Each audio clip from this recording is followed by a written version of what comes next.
Welcome back, everybody. This is episode number 19 of the Sports File, a 35-year reboot. Today's topics include we got the Denver Broncos with a decisive victory versus New Orleans Saints. We'll recap that. We'll look at the Tottenham Hotspurs and their win over West Ham. And then we're going to do a deeper dive. This will be really the last time we talk about it, the presidential election, until after it. Kind of the case for Kamala Harris to be the next president of the United States. So, topic number one, Denver Broncos. Denver Broncos last Thursday night won 33-10. They improved their record to 4-3. Not a huge surprise. The New Orleans Saints defense is pretty terrible. In fact, when you look at the Denver Broncos right now, through last week, Broncos have the third-ranked defense. I'm scrolling through the list right now, and the Saints have the worst defense in the league at 30. They're 32nd. So this was not a huge surprise that they won. I mean, I think it's great that they're already out to 4 wins. We've got the Panthers coming into town. Last time I checked, Broncos were 9.5-point favorites. Andy Dalton was involved in a car crash. He's going to be out, and Bryce Young gets the reins back for the Panthers. This line's going to get up to 10, I think, right before game time. So Broncos should improve to 5-3. Some takeaways from this thing. I think really talking about Bo Nix, good and bad with him.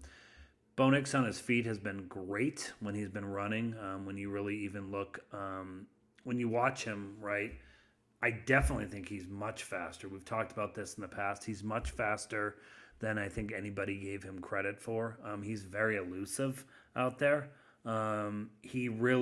It's tough to get him down, tough to make him sack.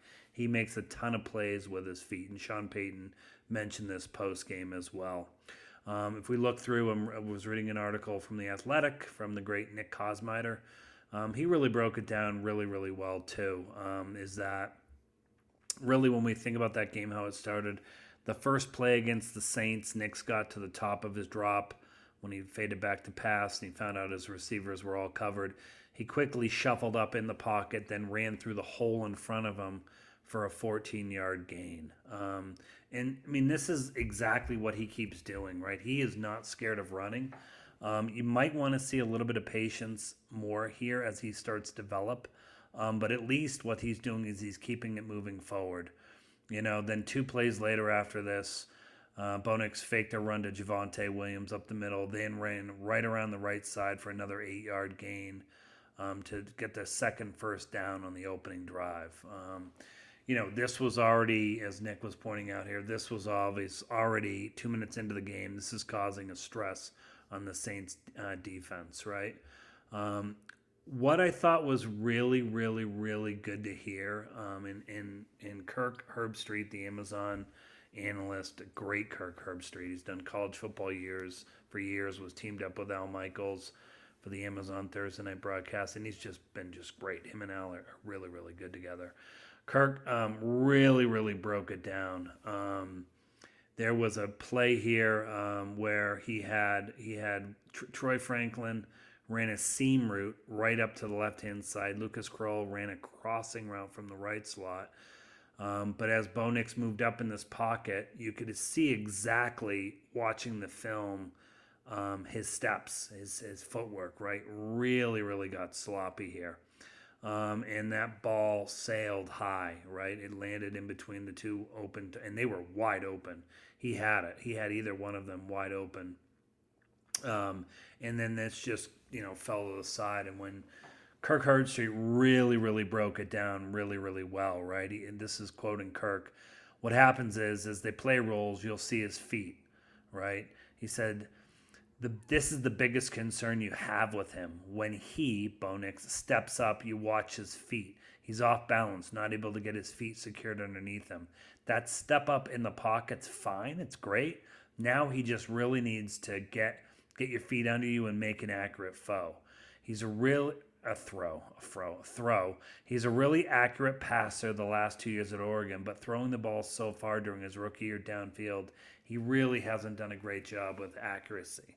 Now, what Kurt's doing, if you watch him, if you watch this replay, you can find the clip out on YouTube, or if you're watching the game, because they really spent some time looking at this one play in particular, why the inaccuracy on the throw was. His throw was super lazy, right? And that's where it really got there, and that's where it kind of caused issues. His feet were not planted; they were almost floating. Almost like he was dragging his feet, right? It gave this illusion that it was flowing, but like he had zero pop on his throw whatsoever, and it kind of just sailed on him. What Kirk's really saying, and for Bo Nix to progress to be that next kind of passer, and this is part of that growing that we keep talking about, right, is Bo needs to set his feet and then drive. So think about stepping into it, right? If you're sideways like a quarterback, right, rather than just kind of moving your feet casually, he wants him to plant his feet, and you'll see the elite passers do this. Brady was so good at this. Feet are planted, you're parallel with your shoulders, and you are taking a step up in that pocket, and you are rotating your hips and driving that ball. That's what creates accuracy. This is what he did so well at Oregon, right? And what I think's happening is he's caught in between. Do I run? Do I throw? Do I run? Do I throw? His inclination right now, because of his development, is I'm going to take off and run. But then when he starts doing that and he climbs into the pocket to do that, he sees two guys wide open, so he casually tries to throw it. That ain't going to work in the NFL, right? And this is what we need to see Bo Nix really work on. I think next week's game, or this upcoming week's game on Sunday for the Panthers, is a great opportunity for him to really work at this. The kid's got all the talent in the world. It's there. He's just, and this is when you read articles out there, whether you're on The Athletic or you're listening to sports radio like a Colin Cowherd, when he has Greg Cosell on, the great senior NFL producer, films exec. He talks about this a lot. That's the hardest part for these guys, is develop the discipline of, okay, I'm in trouble, just step up and throw it, or do I step up and run, right? And then clean up that footwork so you can make more accurate passes. Panthers are coming in really quickly. We'll hit on this before we move to our next topic. Panthers are coming in, totally beat up team. Broncos should roll. It's going to be, they'll move to 5-3. I mean, this has the makings of a 35-10, something like that game all over it. Might see a little bit of a let up, but I don't think the Broncos are in that position where the Panthers would certainly cover. I think this is definitely a 35-10 type, and maybe even 35-7. So let's call it 35-10. That's the prediction for next Sunday, and then we'll recap on how the Broncos did next week. All right, topic number 2, the Tottenham Hotspurs. Tottenham Hotspurs with a decisive victory last week after their horrific showing versus Brighton the week before. Tottenham came out, ended up winning 4-1 versus West Ham, kind of a London derby situation here. Just a really good performance. This is exactly what you needed to see. They really dominated this thing from start to finish. If we dive into the stats here, the goals were by Kulusevski, 36 minutes in, Basuma, 52. There was an own goal, so in other words, West Ham scored. It was a kind of a save that kind of got kicked in. And then 55 minutes in, and then we have Sung-Young Min as well, 60 minutes in. Just great performance. Shots on net, 22 shots. Shots on target, 7. They dominated possession time at 57% again. Their passes, much more passes. This is all part of Ange's, it's essentially his tactics when we think about it. 477 versus 366 for West Ham. Pass accuracy way up high at 86%. Really great showing by them. I tell you what, I mentioned it last week. Kulusevski in this new role, playing mid with in midfield with James Madison. Essentially, you're getting a super aggressive attack formation.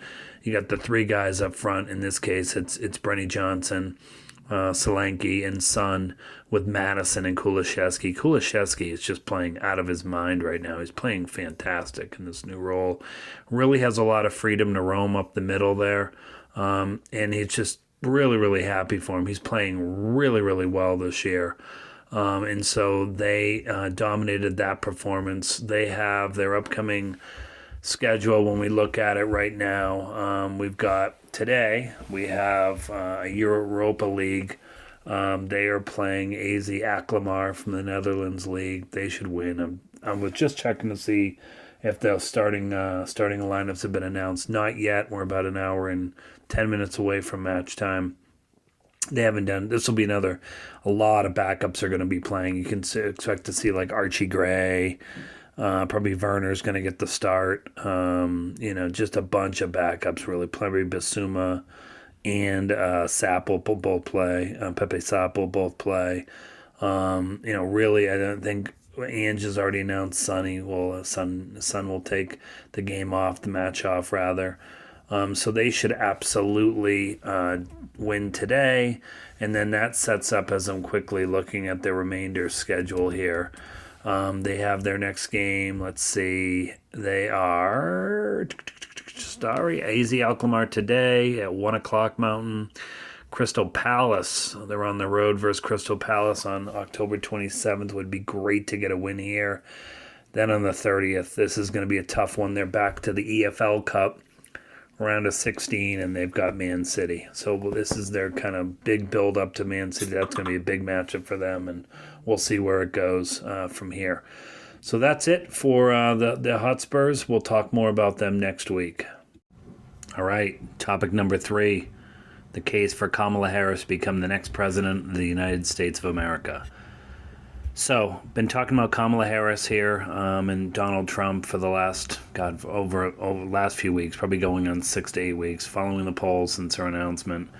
We've been tracking this. I mean, it's sort of turned into kind of the political file, a 35-year reboot. So if you're not into this, feel free to cut off, stop listening, all good. And I'll talk to you guys next week more about sports, because this will be the last time we talk about it on a weekly basis. We'll just do a smaller recap once we're done with the election on November 5th, sometime during that week when who's ever announced as the next president. So let's talk about Donald Trump and Kamala Harris. So Donald Trump, if we take a rewind, back in 2016, even 2020, he was known as kind of he used Twitter to basically get elected, right? So he really embraced social media, went to that medium, and all of his messaging early in the morning, he could go on and read all his tweets and whatnot as kind of his messaging on the day, right? And that continued through his presidency, right? So the president of Twitter, essentially. Kamala Harris, now running here in 2024, she's gotten a little bit of grief.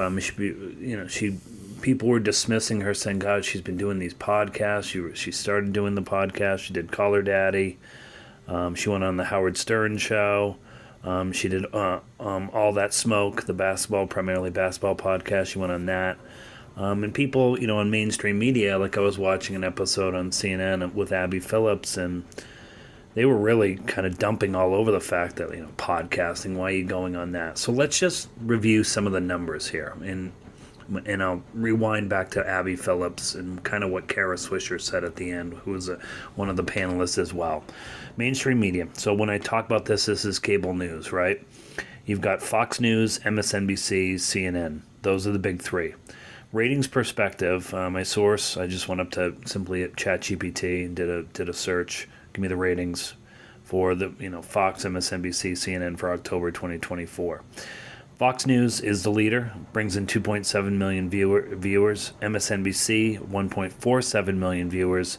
CNN trails all of them down to 735,000, right? So Fox going away, the leader in the clubhouse, right? That adds up to a total of 4.920 million, right? So just shy of 5 million. And on this panelist with Abby Phillips, they really started banging on the podcast, and Kara Swisher, jumped in. Kara Swisher, the great tech reporter, has a couple podcasts now. Made famous through All Things D way back in the day. Did Recode Decode. So super famous. Has the Pivot, has the On podcast with Kara. She jumped all over this and said, "You guys are missing the boat. This is the new medium, podcasting, right?" And I speak from experience. I listen to podcasts all the time. I've got a library of probably a dozen different podcasts that I go to on a weekly basis, including this one. And so when we think about Kamala Harris going on Call Her Daddy, That's put on by Alex Cooper. Alex Cooper, claim to fame was Barstool. She was famous there with her co-star who Sophia, who left. Alex kept it. They signed her. She left, went to Spotify, signed a 3-year contract for $60 million. She just signed another 3-year contract for $120 million. So you don't think podcasts are a thing? They're a thing. Alex's podcast, Call Her Daddy, primarily geared towards women. So a lot of the average age is probably 25 to 35, somewhere in that neighborhood, right? And when you think about her reach that she has, right, 5 million people listen to that thing. Again, just doing some quick analysis out there on the web. 5 million people are listening to Call Her Daddy. So again, Call Her Daddy is bringing in more people than Fox, MSNBC, CNN combined. So, and that's how you go after the young vote. Super smart by Kamala Harris to go on something like this. Howard Stern, people would say, Howard Stern, how many listeners are still listening to him? He has 10 million listeners on a daily basis. 10 million listeners, right? And then think about all the clips. You go up to TikTok and you'll see the aggregated clips put together with the highlights on there. Incredible reach, right? So super smart by doing this. Trump, as of late, has really started going on a bunch of these podcasts. He went on Theo Vaughn's podcast. He recently, just last night, went on, or the Friday rather, was released with Joe Rogan. Would have loved to have seen Kamala Harris. That's exactly what she should have done, is gone on a primary podcast like that. Because Joe Rogan's reach is just incredible. How many people are listening to that? We look at this. It's the most popular podcast in the U.S., the Joe Rogan Experience, with an estimated 14.5 million followers alone on Spotify. Then his reach, extended reach from that, is you've got millions more following on other platforms such as YouTube, where his channel has 16.4 million subscribers. And then the show's consistently drawing around 11 million listeners per episode. 11 million listeners per episode. Think about that when you compare that back to mainstream media, 4.920, right? I mean, double. More than double, right, are listening to it. So super smart for her and him really to get on these podcasting. She kind of led the charge, and then he followed suit. So why Kamala Harris for president, right? Why do I feel like she's the best president going forward? And let's just break it down on her policies to start with, right? There's a great article put out by Market Watch titled, it was an opinion piece published back on October 17th. It was updated on the 19th. And the opinion piece by Paul Brandis is, America is doing better than the media or our politicians tell us. Here's the proof. And I'll just pull out a couple of key sections here for you to kind of like think about, where we're going and how it shakes out, right? So they break down the economy. He basically starts in, so Washington, D.C. doesn't work, which I think we can all agree on. That's what Donald Trump's been running on, drain the swamp. It's definitely broken. No bills are really, it's all, there's no bipartisan acts, very little, if any. And we need a president to kind of bridge that and get more of these, right? So what he says is, so we know D.C. doesn't work, but you know what does? America itself. The country as a whole is doing better than the media or the politicians tell us. America, it seems, is humming along, and here are a few important examples. Jobs. The U.S. unemployment rate is 4.1%. This is going back 3/4 of a century to 1948. In other words, lowest unemployment rate since 1948, right? Keep hearing Trump bang on the economy and the employment, right? Not true. Unemployment's down to 4.1%. And then there's still 8 million job openings, right? And it's saying employers simply can't find enough workers. This is true, right, when you think about it. Small businesses are struggling to hire people. Springfield, Ohio, made famous by the cats and the dogs nonsense out of Trump's mouth, right? Which was disproven. The Republican governor of the state came out and said, look, these Haitians are the only ones that will work. The people from America that live in the town, they don't want to work. If I didn't have the Haitians, guess what? We wouldn't have jobs, and we wouldn't be able to create these manufacturing jobs that are happening within the city, right? So again, the jobs are out there. The U.S. economy as a whole is also strong. The GDP is currently growing at a 3% pace, which is roughly in line with the outlier exception of the pandemic collapse, right? The U.S. is also doing better, a lot better than any other members of the so-called G7 nations, right? So again, when you look at it, our inflation rate, we have the lowest inflation rate of any of the G7, right?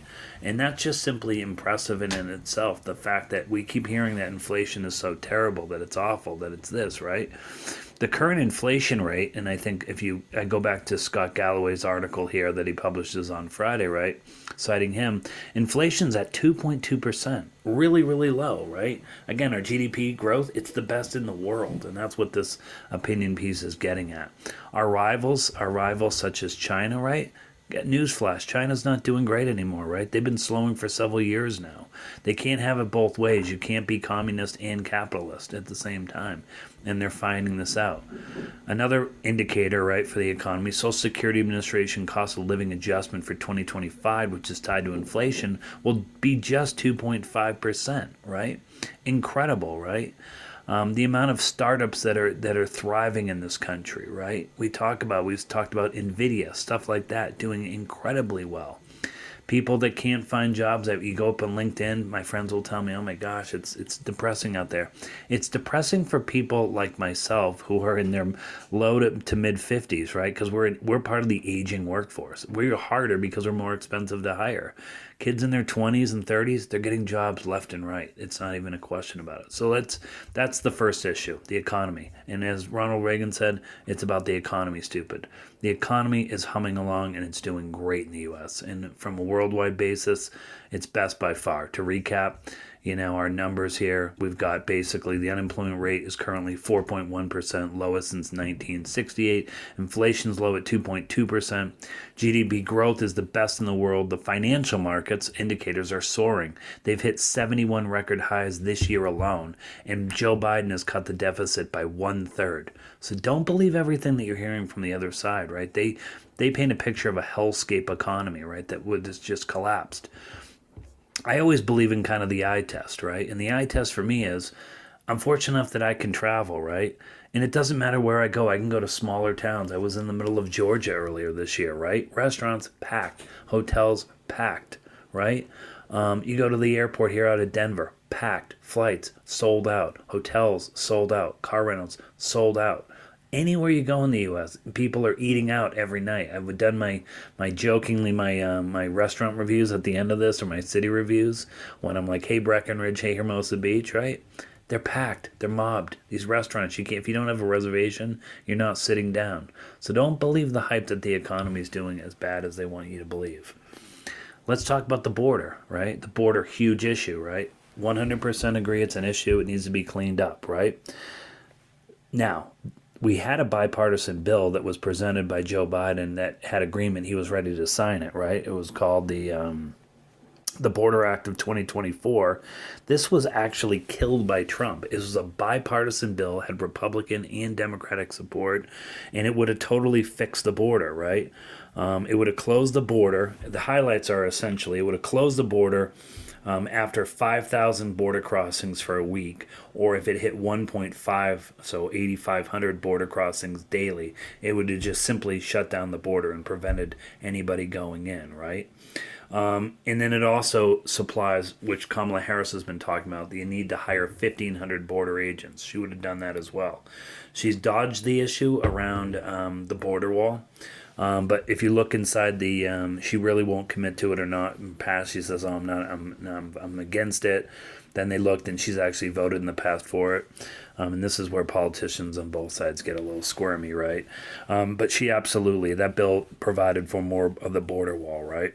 Again, Trump doesn't really have a plan. When you look at his policies, there is nothing for the border. He doesn't want to talk about it, right? His whole idea here, again, if you look at it, is that he's just proposed stricter immigration policies, right? But no substance behind that, nothing. He all he says is he aims to end the catch and release, and he wants to make the asylum process more restrictive, expediting screenings and deportations, right? There's no plan. That's like just a framework is what he's coming up with, right? So again, don't believe all of this stuff, and don't believe the nonsense what Trump is saying about Aurora and talking about Springfield, right? They've all been debunked, right? Border crossings. Right now, as of September 2024, the last full month, it was down to 54,000 border crossings. The other side, the Trump side, is going to say, whoa, that's way too much. That's way too much. So I went back and looked. In September 2019, pre-COVID, border crossings were at 52,000 under Trump. So guess what? We're doing the same thing. The border isn't wide open. There's an executive order that is essentially asking Mexico, like, hey, do your job. Start policing the border and stop letting them cross in, right? When we think about social issues, right, what's important, right, especially with Kamala Harris, right, is she's going to totally defend reproductive rights, right? She again put in safeguards around IVF, in vitro fertilization, right? She would like to see a nationwide reinstate Roe versus Wade, right? The other side, the Trump side, would say, look, I did what I want. He's very proud of what he did. He said, I pushed it back down to the states. And in some cases, some states have, more liberal laws now than they did before. That's true. But let's just take that person that's in Mississippi or Alabama, right, living in the middle of the state, not next to a major city. It's banned. Say abortion is banned in that state. And so this guy's got to make a decision because he's in month 7. His wife is really sick. It's not going great, and they need to have an abortion. You can't do it in Mississippi. You can't do it in Alabama. The other side would say, great, go to a state that can do it. How's that person going to pay for that? That's the issue. That's the biggest problem with this when you push it down to the state side. How does this person actually afford to go in and actually get an abortion in a different state? When we get into foreign policies, right? If we're pivoting over to that phase now of this argument for Kamala Harris, right? Trump's foreign policy is simply this: he intends to designate Mexican drug cartels as foreign terrorist organizations, potentially expanding U.S. actions against them, and he also wants to curb investments in China. He also wants to, remember, institute tariffs. He doesn't seem to get the basic philosophy here, right? You impose more tariffs. Guess what that's going to do? Your item that you're buying off of Amazon that's made in China and then you buy it for $9.99, that same item now is going to go up on Amazon. It'll be now listed at, say, $14.99. Why? Because the tariff's going to kick in, and you'd think the manufacturer is simply going to be a good person and pass along those to the consumer and say, oh, we'll leave the price at $9.99. No, they're in it to make money. So guess what? Inflation is going to go up. All the major economic experts in this country have all agreed, right, that this is not a great proposal, that this will absolutely cause inflation again, right? His national security around that is just all around China and this. He really doesn't want anything to do with Ukraine. He forgets that one of our guiding principles is the sovereignty of other countries, right, and protecting the freedom that they have. That's why we're in Ukraine, right? He never seems to want to have a tough conversation with Putin. In fact, during the pandemic, it's gotten out that he was shipping COVID tests over to his buddy Putin, right? And Kamala Harris is absolutely going to keep supporting Ukraine because she understands why we have to do that. You protect the sovereignty of this thing, right? Climate, environmental policies, newsflash, there's climate change going on. She's got a series of things that are going to help. She's all for fracking. I know she's gotten grief over this. She's absolutely going to do fracking still, but she's also going to invest in certain things to marginalize the impacts. One of the things out there right now is this nuclear energy.